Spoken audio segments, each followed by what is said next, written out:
So এটা খুবই আসলে আমি আসলে খুব লাকি যে এখানকার মানুষেরা এই শহরের মানুষেরা আমাকে আপন করেছে, আমাকে কাজের সুযোগ দিয়েছে এবং আমি এসেছিলাম পড়তেই, পড়াশোনা করতে এবং পড়াশোনা করার পাশাপাশি এত কাছের মানুষ হয়েছে, তাদের সাথে আমি কাজগুলো করেছি, সেটা আমার জন্য খুবই একটা মানে একদমই লাকি একটা ব্যাপার।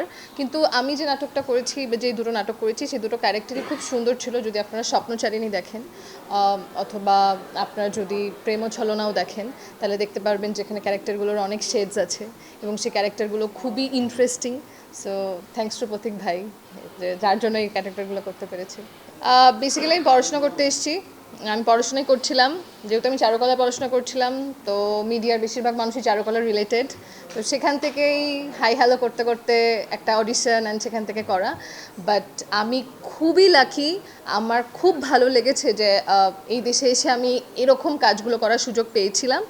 আর আমার মনে হয় বিং অ্যান আর্টিস্ট আমার কাছে তো আসলে এই দেশ ওই দেশ বলে কোনো বিষয় না। একজন শিল্পীর কাছে তার শিল্পকলা দেখানোর জন্য যে কোনো ওয়েই তার কাছে খুব পারফেক্ট, মানে তার কাছে খুব লাকি এবং তার কাছে খুব স্পেশাল হয়। তো আমার কাছে সেটাই ছিল। আর খুব যে কাজ করতে হবে এরকম করতে হবে এরকম কোনো আমার ব্যাপার ছিল না। আমি এসেছিলাম পড়তে, ভাই ব্রাদার্স হয়েছিল, তারা খুব ভালোবেসেছে, শহরটা আমাকে ভালোবেসেছে। I am just lucky. Vitamin E ও সি সিরাম 8টি প্রাকৃতিক অয়েল সমৃদ্ধ লিলি সিরাম অয়েল, যা চুল পড়া কমায় মাত্র 30 দিনে।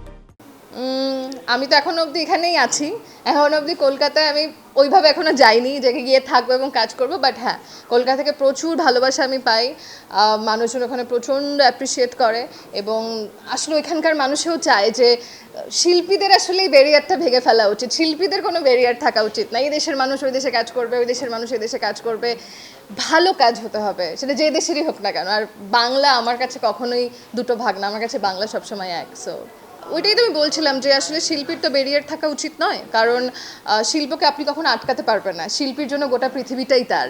সো আমাদের ভাষা এক, আমাদের যাপনটা অনেক এক। সো এখানে তো আসলে আমরা যদি একসাথে হয়ে কাজ করতে পারি, আমার মনে হয় দুটো দেশের মানুষ, দুটো জায়গার মানুষ আরও অনেক নতুন নতুন ক্রিয়েটিভিটি করতে পারবে, কারণ দুটো দেশ দুরকমভাবে তারা বড় হয়, তাদের বড় হওয়া, তাদের নানান প্রতিকূলতাগুলো এক এক রকম হয়। সো আমার মনে হয় যে এটা আসলে হওয়া উচিত এবং হচ্ছেও। লাস্ট কিছু সিনেমাতে আমাদের কলকাতার বেশ কিছু নায়িকাদের এখানে দেখা গেছে এবং সেই সিনেমাগুলো ওখানেও বেশ জনপ্রিয়তা লাভ করেছে। সো আমি আশা রাখছি যে সামনে আরও অনেক অনেক কাজ হবে, যাতে দুটো দেশের মানুষের মধ্যে শিল্প সংস্কৃতিটা আরও বেশি চর্চা হয় এবং দুটো দেশের মধ্যে মানুষের জন্য আরও বেশি ভালোবাসা হয়। এটা তো ডিসক্লোজ করা যাবে না এখন, তবে আপনারা আমার জন্য অনেক দোয়া, আশীর্বাদ, ভালোবাসা রাখবেন, যাতে আপনাদের দেশ আমাকে যা যা দিয়েছে, এত কিছু দিয়েছে, সেটা যেন আমি কিছুটা হলেও সেই ভালোবাসাটা দিয়ে ফেরত দিয়ে যেতে পারি, এটাই।